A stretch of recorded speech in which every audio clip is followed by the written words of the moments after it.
یہاں سے اب آخری گروپ شروع ہو رہا ہے. آخری منزل تو سورہ قاف سے شروع ہوئی تھی. چھٹا گروپ مکی اور مدنی صورتوں کا یہاں ختم ہو گیا. 7 صورتیں حسین ترین صورتیں قرآن کی. وہ پہلی 7 صورتیں تھیں: سورہ قاف، سورہ ذاریات، سورہ طور، سورہ نجم، سورہ قمر، سورہ رحمان، عروس القرآن، پھر سورہ واقعہ. پھر یہ 10 صورتیں آ گئیں: سورہ حدید، سورہ مجادلہ، سورہ حشر، سورہ ممتحنہ، سورہ صف، سورہ جمعہ، سورہ منافقون، سورہ تغابن، سورہ طلاق، سورہ تحریم. اب پھر یہ مکی قرآن مجید، یہ آخری گروپ ہے. اس میں بھی پہلی 6 صورتیں جو ہیں وہ 3 کے سب گروپس کی شکل میں ہیں.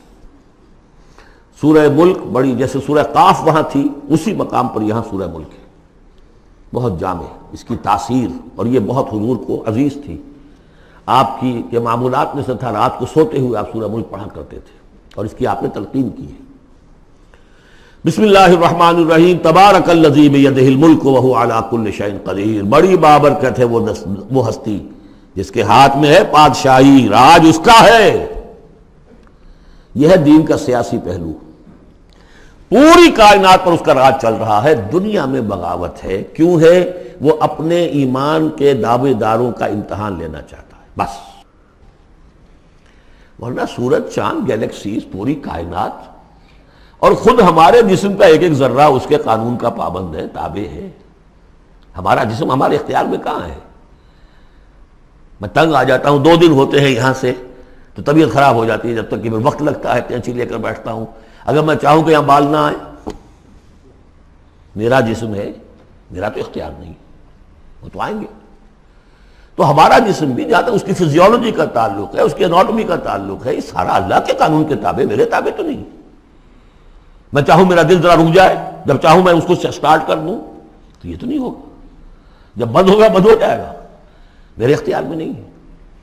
لیکن یہ کہ جو ہماری اختیاری زندگی ہے اس میں ہم نے طے کر لیا ہے کہ اللہ کی نہیں مانیں گے، اپنی مانیں گے، اپنی مانیں گے، اپنی بیویوں کی مانیں گے، اور جو بھی نظام ہے اس کے ساتھ وفاداری کریں گے، چاکری کریں گے، ان کی ملازمت کریں گے، ان کے رتھوں کے اندر ہم بیل بن کر جتیں گے تاکہ ہمیں عیش ملے، دنیا کے اندر ہمارے لیے مقامات ہوں، ہماری عیش ہو. بس اللہ خیر صلی اللہ. تو یہ ہے اصل میں امتحان. ورنہ بادشاہی یہاں اب بھی اسی کی ہے. یہ صرف ہلدی کی گانٹھ ہے جسے لے کر ہم پنساری بن کر بیٹھ گئے. میری مرضی، میرا خیال، میرا نظریہ یہ ہے. اور ہمارے نزدیک جو ہے طریقتکم المثلی، ہمارے جو کلچر ہے، مثالی نظام جو ہم نے بنایا ہے، ہمیں اس کی حفاظت کرنی ہے. تبارک الذی بیدہ الملک وہو علی کل شیء قدیر. وہ ہر چیز پر قادر ہے. الذی خلق الموت والحیاۃ لیبلوکم ایکم احسن عملا. اب دیکھیے ہم نے حیات انسانی کا جو اب تک سمجھا ہے، جس کو کہ عمر نے، جو کہ بہت بڑا شاعر ہے، اس نے اپنی بیوی سے خطاب کر کے کہا ہے حیات ثم موت ثم بعث حدیث و خرافات یوم عمری. یہ کیا ہے؟ زندگی پھر موت پھر زندگی، یہ کیا؟ یہ سب حدیث و خرافات معاذ اللہ. ہم نے بھی دیکھا پہلے کنتم امواتا فاحیاکم ثم یمیتکم ثم یحییکم ثم الیہ ترجعون. یہ وقفے کیوں ڈالے گئے؟ یہ موت کا وقفہ کیوں ڈال کر زندگی کا ایک حصہ نکال دیا علیحدہ؟ 30 40 50 60 سال یہ دنیا کی زندگی، پھر موت کا وقفہ. موت ایک زندگی کا وقفہ ہے، یعنی آگے بڑھیں گے دم لے کر. کیوں؟ اس کی حکمت بتائی جو ہم پڑھائیں سورہ واقعہ میں. قدرنا بینکم الموت، تمہاری ہی زندگی کا تسلسل ہے جس میں ہم نے ایک وقفہ موت کا ڈال دیا ہے. حیات لیبلوکم ایکم احسن عملا. یہ جو چنک علیحدہ کیا ہے یہ اس لیے کہ تمہاری آزمائش ہو، امتحان ہو، تمہیں جانچا جائے. وہ 3 گھنٹے کا امتحان ہوتا تھا جو دیتے تھے تم کبھی اسکولوں میں، اب یہ 30 برس کا سمجھ. اور واقعی 30 برس ہی ہوتے ہیں آدمی کے پاس. پہلی زندگی کے 20 25 برس ویسے گزر گئے، شعوری ابھی نہیں ہے، اور پھر ایک خاص عمر کے بعد جو ہے اعضاء ڈھیلے پڑ گئے، اور پھر یہ کہ لا یعلم من بعد علم شیئا. 30 نہیں ہوں گے 40 مل جائیں گے آدمی کو. کام تو یہی ہوتا اس کی زندگی کا. لیکن اس لیے ہے لیبلوکم ایکم احسن عملا، تاکہ تمہیں جانچے پرکھے دیکھے تم میں سے کون ہے اچھے عمل کرنے والا. اب دیکھیے علامہ اقبال کی جو نظم ہے زندگی کے موضوع پر، واقعہ یہ ہے کہ بہت چوٹی کی چیز ہے، بہت عمدہ چیز. تو اسے پیمانہ امروز فردا سے نہ ناپ، جاویداں پہم دواں ہر دم جواں ہے زندگی. قلزم ہستی سے تو ابھرا ہے مانند حباب. جیسے سمندر میں ایک بلبلا سا ہوتا ہے، کتنی زندگی ہوتی ہے بلبلے کی. قلزم ہستی سے تو ابھرا ہے مانند حباب، اس زیاں خانے میں تیرا امتحان ہے زندگی. خلق الموت والحیات لیبلوکم ایکم احسن عملا. ہے کبھی جاں اور کبھی تسلیم جاں ہے زندگی. کبھی زندگی جان سے مترادف ہے، عبارت ہے، کبھی جان دینا اصل زندگی ہے. وَلَا تَقُولُوا لِمَنْ يُقْتَلُ فِي سَبِيلِ اللَّهِ أَمْوَاتٌ بَلْ أَحْيَاءٌ وَلَكِنْ لَا تَشْعُرُونَ. ہے کبھی جان اور کبھی تسلیم جان ہے زندگی. اصل زندگی جو ہے وہ جان دے دینے سے حاصل ہوتی. الذی خلق سبع سماوات طباقا، وہ اللہ کی جس نے بنائے 7 آسمان ایک دوسرے کے اوپر. آیات متشابہات میں سے ہے. ما تری فی خلق الرحمن من تفاوت، تم نہیں دیکھ پاؤ گے اللہ کی تخلیق میں کہیں کوئی فرق. اتنا محکم نظام ہے، اتنا محکم نظام. کیا کسی سائنسدان نے آج تک یہ بھی کہا کہ تخلیق میں یہاں نقص ہے؟ کسی نے کہا؟ زوالوجی کی فیلڈ میں یا باٹنی کی فیلڈ میں یا کسی اور فیلڈ میں، جیولوجی کی فیلڈ میں، ایسٹرونومی کی، کسی نے کہا ہے؟ ما تری فی خلق الرحمن من تفاوت فارجع البصر هل تری من فطور. پھر ذرا دوبارہ لوٹا لو اپنی نگاہ، دیکھ لو، ہر میدان میں دیکھ لو، کہیں تمہیں کوئی رکھنا نظر آتا ہے؟ اگر یہ تخلیق کامل ہے تو کامل حقیقت میں کون ہے؟ اس کا خالق، اس کا باری، اس کا مصور. بس یہ نظر نہیں آتا. سائنسدان سب کچھ دیکھ رہے ہیں، ڈھونڈنے والا ستاروں کی گزرگاہوں کا اپنے افکار کی دنیا میں سفر کر نہ سکا. بڑے بڑے صاحب بصیرت و بڑے بڑے عقل مند اپنی ناک تلے کے پتھر سے ٹھوکر کھاتے ہیں. دیکھ رہے ہیں ٹیلیسکوپ سے ٹھوکر کھا رہے ہیں وہاں جو سامنے پتھر پڑا ہوا ہے اس سے. یہ ہو رہا ہے آج ہمارے ساتھ. سپر جیل کا مسئلہ کر رہے ہیں، پھر لوٹاؤ ذرا اپنی نگاہ کو 2 مرتبہ اور. ینقلب الیک البصر خاسئا وہو حسیر. تمہاری نگاہ تھک ہار کر لوٹ آئے گی، تمہیں ہماری تخلیق میں کہیں کوئی رکھنا، کوئی دراڑ نظر نہیں آئے گی. وَلَقَدْ زَيَّنَّا السَّمَاءَ الدُّنْيَا بِمَصَابِيحَ وَجَعَلْنَاهَا رُجُومًا لِلشَّيَاطِينَ وَأَعْتَدْنَا لَهُمْ عَذَابَ السَّعِيرِ. اور ہم نے سب سے قریبی آسمان کو سجا دیا ہے چراغوں سے، یعنی زمین سے جو قریب ترین آسمان ہے، پہلا آسمان. اور ان چراغوں کو ہم نے بنا دیا ہے رجوما للشیاطین. شیاطین جن جو ہیں وہ جو کوشش کرتے ہیں اس سے باہر نکل کر، اور وہ چاہتے ہیں کہ کچھ خبریں جو ہیں وہ فرشتوں سے چرا کر لے آئیں، تو ان کو کھدیڑنے کے لیے، ان کو اوپر سنگ باری کے لیے ہم نے یہ میزائلز رکھے ہوئے ہیں. وَأَعْتَدْنَا لَهُمْ عَذَابَ السَّعِيرِ، اور ان کے لیے ہم نے تیار کر رکھا ہے جلا دینے والا عذاب. وَلِلَّذِينَ كَفَرُوا بِرَبِّهِمْ، اور جو لوگ اللہ کا، اپنے رب کا کفر کریں، چاہے وہ انسان ہو چاہے جنات ہوں، ان کے لیے ہے عذاب جہنم، جہنم کا عذاب. وَبِئْسَ الْمَصِيرُ، اور وہ بہت ہی برا ٹھکانہ ہے.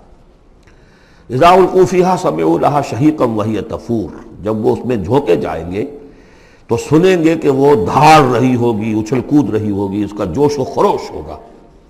جو سورہ قاف میں ہم نے پڑھا تھا کہ ہم اس سے پوچھیں گے حل امتلأت وتقول حل من مزید، وہ اور چاہے گی.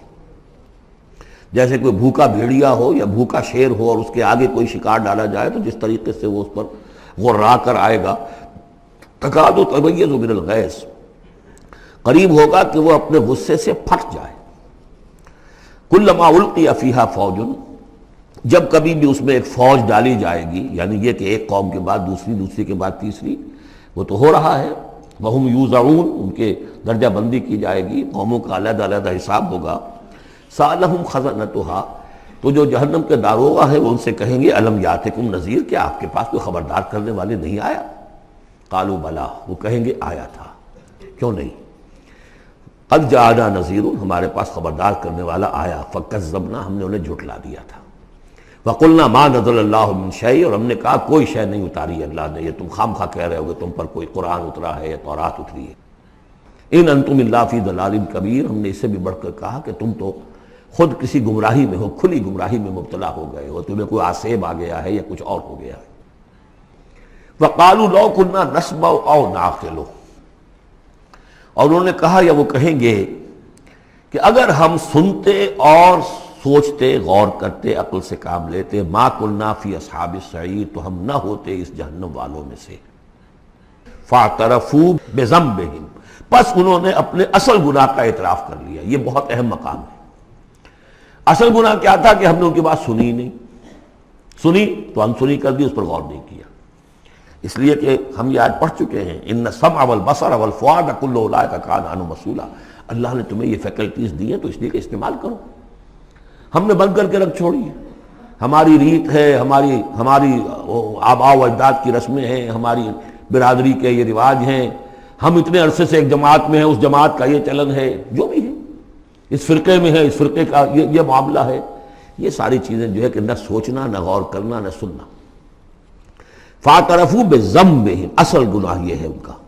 فسحقا لاصحاب السعیر، تو اب دفع ہو جائیں یہ، دھتکارے جائیں یہ لوگ کہ جو جہنمی ہیں۔ اس کے برعکس ان الذین یخشون ربہم بالغیب، وہ لوگ کہ جو اپنے رب سے ڈرتے رہے غیب میں، لہم مغفرۃ واجر کبیر، ان کے لیے مغفرت بھی ہے اور بہت بڑا اجر بھی ہے۔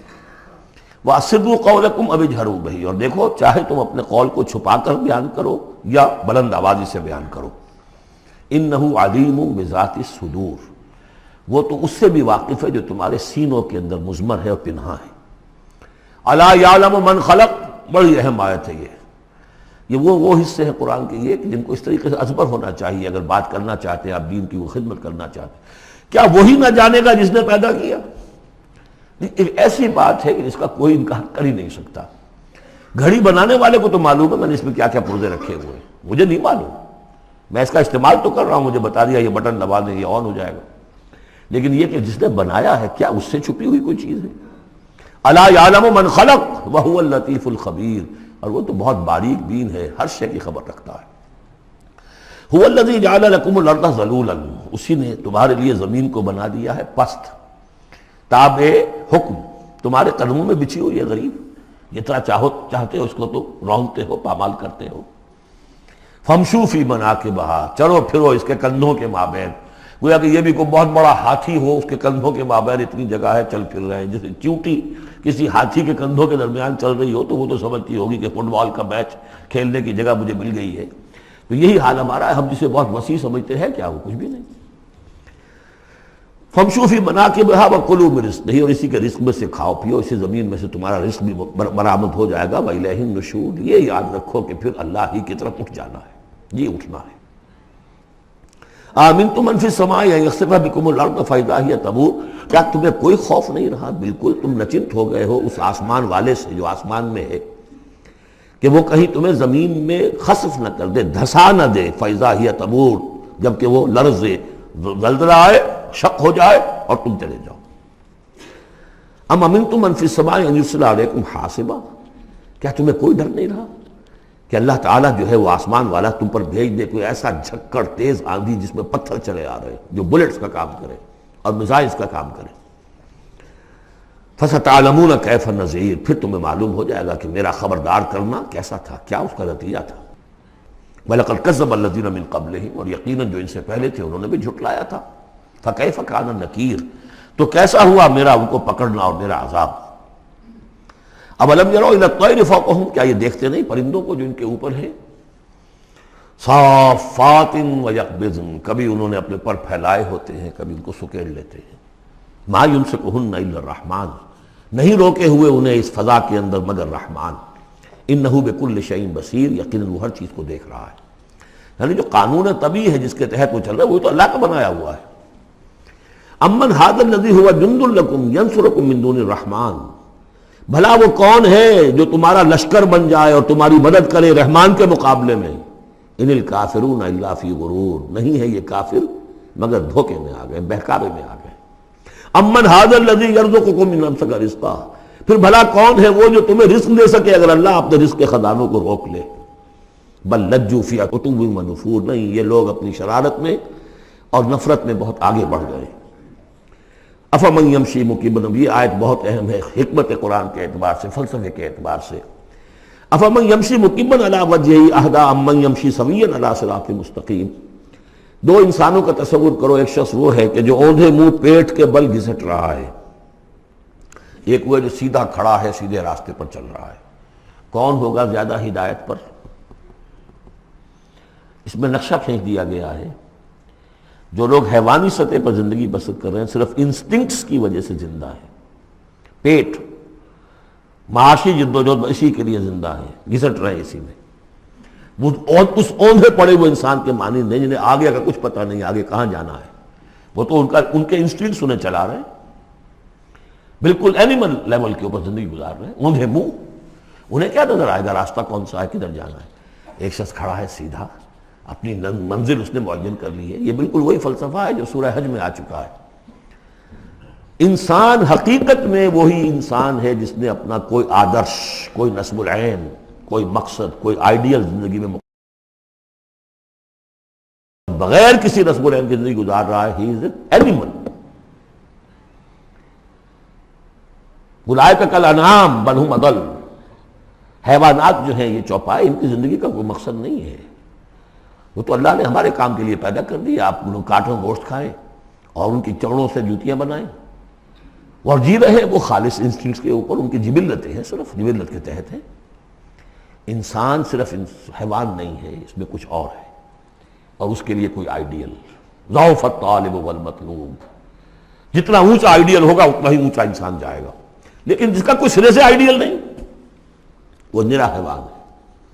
آخر چوپائے بھی تو اسی طرح چلتے ہیں نا۔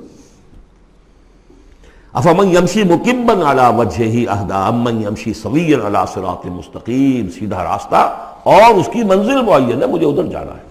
دنیا میں ہماری منزل اقامت دین، حقیقت میں زندگی کی منزل آخرت، رضا الہی کا حصول۔ قل هو الذی انشأکم وجعل لکم السمع والابصار والافئدہ، کہہ دیجئے وہی ہے جس نے تمہیں انشاء اٹھانا، تمہیں بنایا، بڑھایا، وجعل لکم السمع والابصار والافئدہ، تمہیں کان دیے، آنکھیں دی اور دل دیے یا عقل دی۔ عام طور پر قرآن میں سمع پہلے کیوں آتا ہے اور بصار بعد میں کیوں آتا ہے؟ انسانی علم کا جب آپ جائزہ لیں گے تو اس میں پہلا حصہ ہوتا ہے جو پہلی نسلوں نے علم حاصل کیا ہوا ہے، اس کو آپ اخذ کرتے ہیں اپنی سماعت سے۔ آپ سنتے ہیں، کلاس میں لیکچر ہو رہا ہے، پروفیسر لیکچر دے رہا ہے، جو کچھ ہوا ہے پہلے وہ آپ نے پچھلی نسلوں کا جو بھی ذخیرہ معلومات ہے وہ جمع کیا، اب آپ نے آبزرو کیا، کچھ اور معلومات حاصل کی، کچھ نئی حقیقتیں آپ پر منکشف ہوئیں، اور پھر آپ نے اس کو جوڑا، ایک قدم آگے گئے۔ ان السمع والبصر والفؤاد کل اولئک کان عنہ مسئولا قلیلا ما تشکرون، بہت کم ہی شکر ہے جو تم کرتے ہو۔ قل هو الذی ذرأکم فی الارض والیہ تحشرون، کہہ دیجئے اسی نے تمہیں پھیلا دیا ہے زمین میں اور اسی کی طرف تم اکٹھے کر دیے جاؤ گے، جمع کر دیے جاؤ گے۔ وَيَقُولُونَ مَتَىٰ هَٰذَا الْوَعْدُ إِن كُنتُمْ صَادِقِينَ، وہ کہتے کب ہوگا یہ وعدہ، کب پورا ہوگا، اگر تم سچے ہو تو بتاؤ۔ قُلْ إِنَّمَا الْعِلْمُ عِندَ اللَّهِ، کہہ دیجئے کہ اس کا علم اللہ کے پاس ہے۔ آخرت کب آئے گی؟ وَاللَّهُ عِندَهُ عِلْمُ السَّاعَةِ، اللہ ہی کے پاس اس کا علم ہے۔ وَإِنَّمَا أَنَا نَذِيرٌ مُّبِينٌ، اور میں تو بس صرف ایک واضح اور صاف صاف ڈرا دینے والا ہوں، اس کے سوا میری ذمہ داری کوئی نہیں۔ فَلَمَّا رَأَوْهُ زُلْفَةً، پھر جب وہ دیکھیں گے اس کو، قریب آ گئی، سیئت وجوہ الذین کفروا، تو ان کے چہروں کے حلیے بگڑ جائیں گے، برے ہو جائیں گے ان کے چہرے، ان کافروں کے۔ وقیل ھذا الذی کنتم بہ تدعون، اور کہا جائے گا یہ ہے وہ جس کو تم مطالبہ کرتے تھے کہ لاؤ اور لے آؤ جلدی سے۔ قل ارأیتم ان اہلکنی اللہ ومن معی او رحمنا فمن یجیر الکافرین من عذاب الیم، اے نبی ان سے کہیے دیکھو اگر مجھے میرا اللہ ہلاک کر دے، یا اور جو میرے ساتھ ہیں ان سب کو بھی ہلاک کر دے، یا اللہ تعالی ہم پر رحم فرمائے، سوال یہ ہے کہ تمہیں کون بچائے گا، کافروں کو کون بچائے گا عذاب علیم سے؟ ہمارا جو بھی ہو ہم ناکام رہ جائیں، تمہارے نزدیک ناکام ہو گئے، ہمارے نزدیک تو کوئی ناکامی ہے ہی نہیں۔ حل تربصون بنا الا احدی الحسنیین، دو اعلیٰ صورتیں ہیں، ان میں سے تیسری کوئی صورت ہے ہی نہیں۔ یا ہمارا رب ہمیں سب کو جام شہادت نوش کروا دے، کامیابی سب سے بڑی کامیابی تو یہی ہے، اور کامیاب ہو کر اگر واپس آ گئے تو تم بھی کہو گے کہ کامیاب ہے۔ لیکن تم سوچو کہ کافروں کو کون بچائے گا دردناک عذاب سے؟ قل هو الرحمن آمنا بہ، کہہ دیجئے وہ رحمان ہے، اس پر ہم تو ایمان لا چکے ہیں، وعلیہ توکلنا، اور اسی پر ہمارا توکل۔ نوٹ کر لیجیے یہ صورتیں جو ہے بالکل ابتدائی زمانے کی صورتیں ہیں۔ ابھی سمجھیے کہ یہ ابتدائی رد و قضا ہے، جس کی آخری شکلیں وہ ہیں جو سورہ انعام اور سورہ اعراف اور سورہ یونس اور سورہ ہود میں ہم دیکھا ہے۔ فَسَتَعْلَمُونَ مَنْ هُوَ فِي ضَلَالٍ مُبِينٍ، تو عنقریب تمہیں معلوم ہو جائے گا کہ کھلی گمراہی میں کون تھا، ہم تھے یا تم تھے۔ قُلْ أَرَأَيْتُمْ إِنْ أَصْبَحَ مَاؤُكُمْ غَوْرًا، ذرا ایک بات پر اور غور کرو، اگر تمہارا یہ پانی جو زمین کا ہے وہ نیچے اتر جائے، کبھی کبھی ایک دم بہت جو ہے ایک الارم ہو جاتا ہے کہ پانی کی سطح نیچے جا رہی ہے، بارشیں کم ہوئی ہیں، پانی کی سطح نیچے جا رہی ہے، کہاں سے لائیں گے پانی؟ وہ تو پھر بھی ابھی ایک حد تک ہی نیچے جاتی ہے، یہ پانی اور نیچے چلا جائے۔ فَمَنْ يَأْتِيكُم مِّن مَّاءٍ مَّعِينٍ، کون ہے وہ جو لائے گا تمہارے پاس وہ پانی صاف نکھرا ہوا پانی؟